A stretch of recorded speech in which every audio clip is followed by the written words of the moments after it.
8:20, no, 9:20 de la mañana, continúa, recién arrancábamos, es eterno el programa.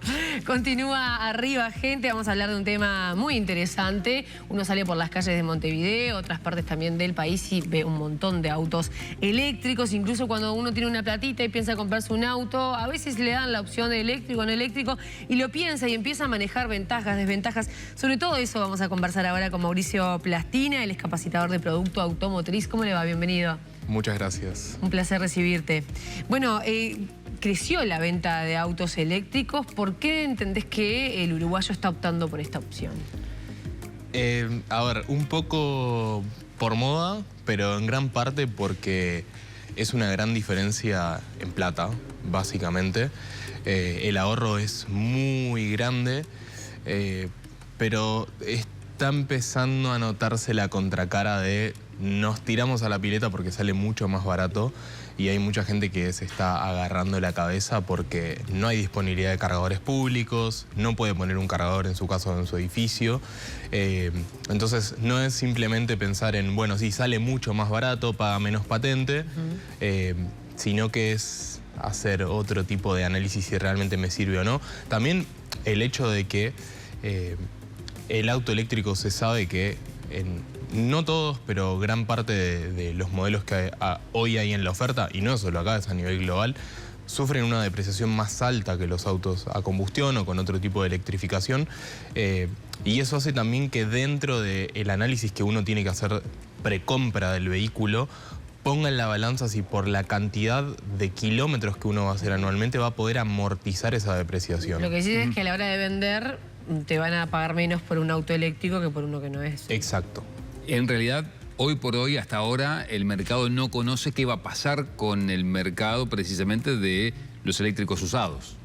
A ver, sí tenés indicadores porque ya hay modelos que tienen 2 o 3 años en el mercado y podés llegar a tener algún tipo de referencia. ¿Y qué está pasando?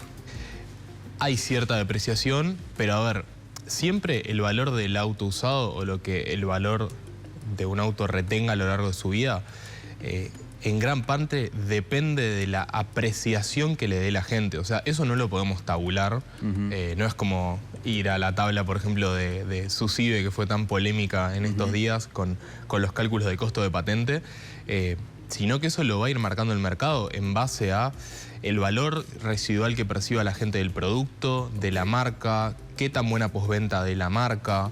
Son todas cosas que van influyendo en el valor del auto. No tiene que ver con cuestiones mecánicas, digamos. Se agotó la batería, no se puede recambiar, no va a ser lo mismo que una batería nueva. Bueno, no va por ese lado. Eso sí en gran parte, y es una discusión que se está dando. ¿Por qué? Porque en los últimos años se puso muy de moda los análisis precompra de los autos, que uno va a comprar un auto usado y hay empresas o particulares que brindan análisis precompra de los vehículos. ¿Qué pasa entre un vehículo a combustión, electrificado o eléctrico? Es que ese análisis precompra es diferente. La realidad es que el auto eléctrico, al tener menos piezas móviles, básicamente no tiene un motor a combustión, tiene menos desgaste y lo sufre. El tema es que la batería es uno de sus componentes más caros y es lo que más afecta a esa percepción del valor del usado.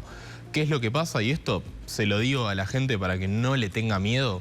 Hay maneras con instrumentos que no se accede desde la pantalla propia del auto, sino que con instrumentos que se tienen en talleres especializados o en las posventas de la marca, se puede saber el estado de salud de la batería, se puede saber cuánta capacidad retiene de su capacidad original, y eso es importante que la gente que está evaluando comprar un auto eléctrico usado y que tenga esa duda de cuánta vida útil le queda a la batería, se puede hacer ese análisis con herramientas especializadas. ¿Cómo cuando te dicen cuántos kilómetros tiene? Sería una información más, decís vos, para el momento de evaluar la compra. Sí, pero ¿qué pasa en el auto eléctrico? La cantidad de kilómetros no es del todo relevante. Lo digo como una comparación con el auto que no es eléctrico. Exacto, pero por eso ahí entra en juego el tema de tener menos piezas móviles, porque lo que es todos los componentes de motor no va a ser lo mismo contra un auto a combustión, pero sí la batería. ¿Por qué? Porque tenés baterías con diferente tipo de acondicionamiento, por aire, líquido, con o sin bomba de calor. También influye si esa batería fue cargada en corriente continua, cuántas veces, o sea, si se cargó más en corriente alterna, o sea, una potencia más baja. O sea, el historial, digamos, la trayectoria. Todo eso influye en el estado de salud de la batería y en la durabilidad. Y también otra cosa que pasa es que se le tiene mucho miedo a qué va a pasar con la batería, y en muchos casos las baterías son reparables. O sea, las baterías están compuestas por celdas, que las celdas componen módulos y los módulos componen el pack de batería. A veces la batería deja de andar porque se jodió un conector, se rompió un sistema, algún módulo de control, o mismo alguna celda está mal o con baja tensión, entonces el módulo no carga. Entonces están empezando a surgir talleres independientes por fuera de los oficiales de las marcas que se ocupan de hacer ese tipo de reparaciones. Eso es importante para llevarle tranquilidad a la gente y decirle, las baterías no es que se acaba y es como, no sé, la del celular que la sacamos y la tenemos que tirar, sino que las baterías en muchos casos son reparables. ¿Cuántos kilómetros hay que hacerle a un vehículo eléctrico para que te convenga comprar un auto eléctrico? Pienso en un televidente que, no sé, vive en Goes, en La Aguada, y trabaja en el centro. ¿Le conviene comprarse un auto eléctrico o le conviene comprarse uno a combustión? Eso va a ser dependiente de cómo lo cargues. ¿Por qué? Porque en cargador público, ahora con el último aumento en el pliego tarifario de UTE, antes teníamos hasta el año pasado teníamos un 4:1 en comparación con un vehículo eléctrico a combustión para cargar en cargadores de UTE de corriente continua. Hoy eso bajó a un 2,5, 3, o sea, con el aumento que hubo, o sea, fue significativo. Pero el costo de carga en casa se sigue manteniendo. Entonces tenés un 10:1 si sabés aprovechar la tarifa triple cargando de noche. Sí, podés cargar en tu casa. Exacto. Entonces entra en juego eso, de poner, por eso es tan importante el saber si voy a poder cargar en mi lugar habitual de casa o trabajo el auto. ¿Es independiente de la cantidad de kilómetros que le hagas por día o por mes? A ver, sí es dependiente, porque cuanto más kilómetros le hagas al año, más lo vas a amortizar, pero también entra el costo de la carga. Entonces ahí es cuando yo siempre le digo a la gente, y cuando capacito vendedores, es importante poder hacer un buen acompañamiento a ese cliente que quizás no sabe o no tiene por qué saber si el auto le va a convenir o no. O sea, el estilo de vida o tu contexto de vida tiene que ser determinante para la compra. Sí. Sí, a ver, si... O sea, las condiciones de mi casa, lo que decía Alfredo de la cantidad de kilómetros, si lo uso para trabajar o lo uso para hacer las vueltas en la ciudad. Mucha gente dice, me quiero comprar un auto eléctrico porque me es barato, pero lo voy a usar para moverme en mi ciudad y voy a hacer 50 kilómetros a la semana. Y la verdad que en ese caso yo le recomendaría comprar un auto a combustión usado quizás y no comprar un auto eléctrico. Porque la depreciación va a ser muy alta y no lo vas a llegar a amortizar con tan poco uso. Mauricio, decías más temprano, es mucho más barato. ¿Qué tanto más barato? O sea, ¿dónde es que está el ahorro, digamos? Más allá del tema de la nafta, ¿por qué es mucho más barato comprarlo? ¿Cuánto salen los seguros? ¿Cuánto sale la patente? O sea, cuando hacemos el global, ¿por qué hay tanta diferencia de uno u otro? Bueno, hubo mucho empuje en los últimos años del lado del gobierno para instaurar esto y bajar. A ver, Uruguay es un país importador de petróleo, entonces fue una de las estrategias para bajar la importación de petróleo y la salida de divisas. El tema es que lo que está pasando ahora es que hay menos recaudación de patente, hay menos venta de combustible. O sea, 2025 se llegó a más de un 20% de venta de autos eléctricos. O sea, es una bestialidad en porcentaje de ventas totales, y es un número enorme si nosotros lo comparamos con otros mercados que están retrocediendo en la electrificación. O sea, si miramos para Europa, el baneo de venta de vehículos de combustible que iba a ser a partir de 2030 se postergó, se flexibilizó con combustibles sintéticos. Entonces, Uruguay tiene condiciones, sí, por la generación de energía limpia, que es lo que no le pasa a otros mercados, pero también eso estuvo empujado que fueran tantas y sigan siendo tantas ventas por una instauración que hubo por esto de la moda, por instaurar el concepto de que es barato, pero realmente no es para todo el mundo. Y otra cosa que es importante que la gente sepa es que no van a dejar de haber autos a combustión, ni tampoco electrificados. Entonces hay una oferta hoy muy grande de vehículos y un abanico muy grande. Yo lo que estoy viendo particularmente es que hay mucha gente que su opción es me quiero pasar eléctrico. Y realmente no es para todos. Y no lo digo por nada en particular, sino, o sea, lo digo bien y para que la gente sepa que se puede llegar a meter en algo que le va a generar una gran pérdida más que un beneficio. Por ejemplo, me quiero ir al Carnaval de Artigas ahora en febrero. ¿Me puedo ir tranquilo en auto eléctrico? Bueno, lo que requiere el auto eléctrico, o el auto enchufable en todo caso, es planificación, mucha. Entonces requiere de analizar cuáles van a ser las paradas, cuánto tiempo voy a parar, porque otra cosa que está pasando mucho es que uno sale de Montevideo y empieza a bajar la densidad de cargadores, sea de la red pública de UTE como de las empresas privadas, y muchas veces hay una utilización indebida de los cargadores de corriente continua, que es lo que está pasando, por eso estamos viendo tanta saturación. ¿Por qué? ¿Qué hacemos? Bueno, lo que sucede en los cargadores de corriente continua es que la máxima potencia en la mayoría de los autos vos la obtenés entre el 20 y el 80% de la carga. Debajo del 20 y arriba del 80%, la potencia disminuye para proteger la batería y eso hace que el tiempo se extienda mucho. En la mayoría de los autos que he probado, tardan lo mismo del 20 al 80 que del 80 al 100. Entonces es importante entender y comunicar, que es algo que vengo viendo desde que estoy trabajando en capacitación de vehículos eléctricos, es que desde las redes de carga y principalmente desde UTE, nunca se hizo una comunicación efectiva de cuál es la buena utilización o las buenas prácticas para los cargadores. Eso hace que si vos te quedás cargando tu auto hasta el 100, estés ocupando el tiempo que podría estar ocupando otra persona. Es por eso que les decía de que hay que planificar. ¿Por qué? Porque si estás en la ruta y vas a ir a cargar, tenés que planificar que tu carga sea hasta el 80-85% máximo para poder seguir y que no te dispare el tiempo de viaje tampoco. ¿Cuánto tiempo me demanda cargar hasta el 80% del auto? Y depende de la capacidad de la batería. Pero en los autos... ¿Por medio de?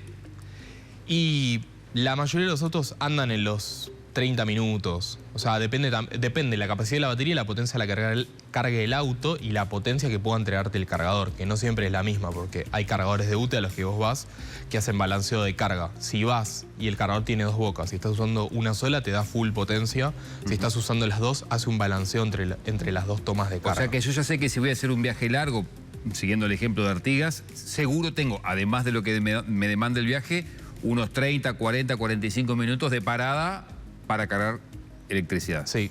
Y con suerte si no hay nadie ya cargando y tenés que esperar. Exacto. Bueno, la verdad es que tengo un contacto muy cercano a través de redes sociales con mis seguidores y me pasa mucho de que a veces me cuentan de que van a cargadores en el interior o porque están de pasada o porque son locales y les pasa que hay gente que deja su auto conectado y se va.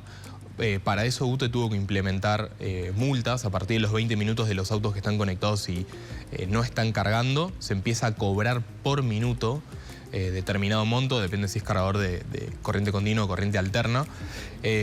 Pero aún así hay gente que va a los cargadores y se va y deja el auto.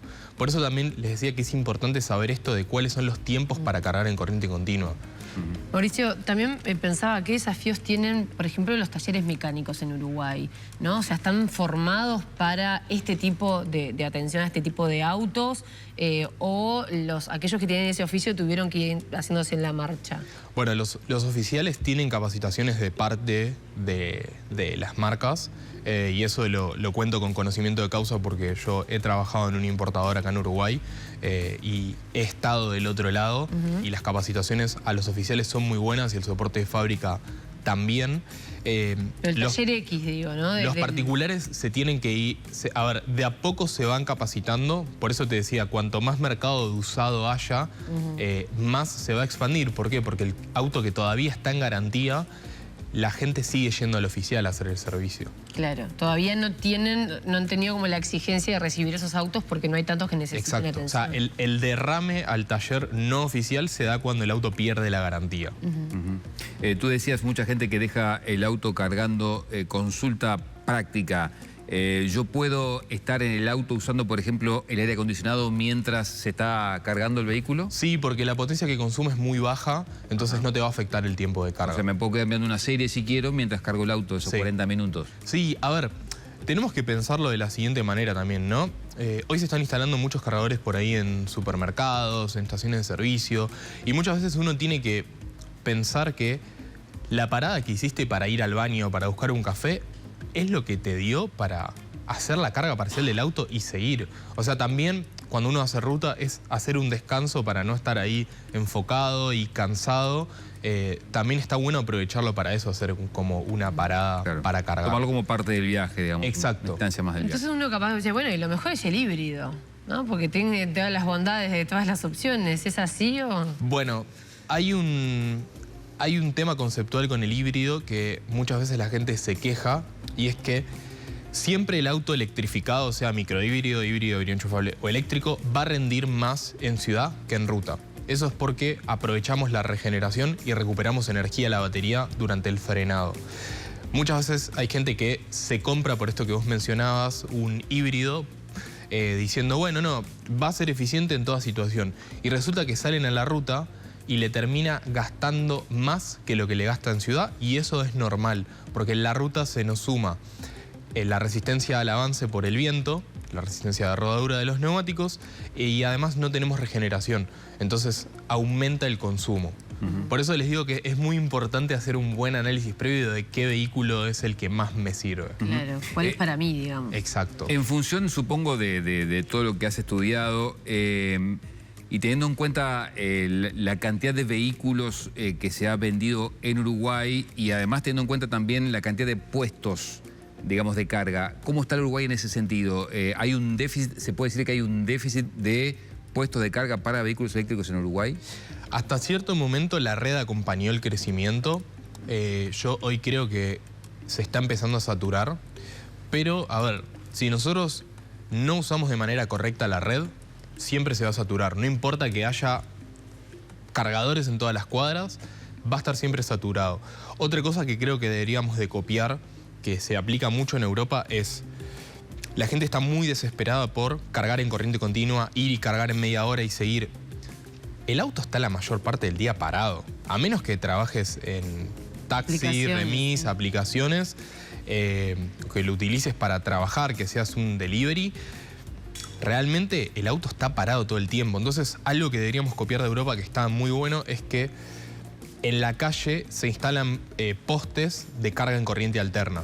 Entonces, vos podés no tener cochera, pero por ahí en tu cuadra hay, no sé, 10 postes o 5 o los que haya de carga en corriente alterna. Entonces vos vas con tu cable, te enchufás, pagás, y por ahí el auto está toda la noche cargando y no estás ocupando un cargador de corriente continua que lo necesita una persona que está trabajando en una aplicación para cargar y seguir. Y esa idea, por ejemplo, ¿debería ser una política impulsada por las intendencias, por los municipios, por los propios vecinos? Porque un poco yo te escucho y digo, pucha, da la sensación que las políticas de Estado no fueron bien planificadas. O sea, un impulso a la compra de estos autos, mostrando las virtudes, más barato, qué sé yo, amigable con el medio ambiente, pero no se acompañó de un montón de infraestructuras o posibilidades que hicieran que esto realmente fluyera. Es que nunca podés tener la respuesta acertada en el avance de la infraestructura. ¿Por qué? Porque va cambiando mucho y tampoco podés salir a hacer una inversión enorme. A ver, un cargador de corriente continua, de los que vemos en la calle de UTE, es un cargador que vale aproximadamente $20.000. Entonces no podés estar poniendo cargadores por todos lados, cómo iba a resultar, a diestra y siniestra, claro, sin saber realmente si ese cargador va a estar ubicado en un lugar estratégico, que va a ser cómodo, que la gente lo va a poder usar. Creo que en eso tenemos que ser un poco menos críticos y tener un poco más de cintura y adaptarnos un poco más a lo que tenemos e ir viendo cómo se va expandiendo la red, mismo con las redes privadas que están en pleno crecimiento. Mauricio, antes de despedirte, llega un mensaje a través de nuestras redes. Preguntan si la batería del auto se me jode. ¿Es mejor comprarme un auto nuevo o mandarla a arreglar o cambiarla? Yo ahí lo que recomendaría es, antes que nada, hacer un diagnóstico con sea el oficial o con un taller especializado, y ver si esa batería es reparable, porque muchas veces por un costo que es una ínfima fracción de lo que vale un pack de batería nuevo se puede reparar. Bien, muy bien. Muy interesante, Mauricio. Y seguramente la próxima vez que te invitemos tengamos otros desafíos, porque esto parece ¿Vas a comprar un auto eléctrico? No, yo no sé ni manejar. pero creo que esto va a ir avanzando, ¿no? Y el país va a ir descubriendo también ciertos desafíos. En el verano fue el tema, ¿no? De qué esperas que habían o qué pocos cargadores que había. El este fue un problema y ya se sabía desde la temporada pasada. Pero ¿qué pasa? A ver, durante el año voy bastante al este por cuestiones laborales, principalmente para probar autos y uso la red. Y pasa esto que te decía, de gente que se queda en el auto 1 hora esperando mientras podrían haber cargado, en el lapso que cargó un auto, podrían haber cargado 2. Claro. Entonces hay que tener conciencia ciudadana de usar organizarse correctamente los cargadores. Es lo más difícil, la conciencia ciudadana. Sí. Entonces la basura, absolutamente todo. Mauricio Plastina, capacitador de producto automotriz, gracias. Un placer recibirte. Muchas gracias.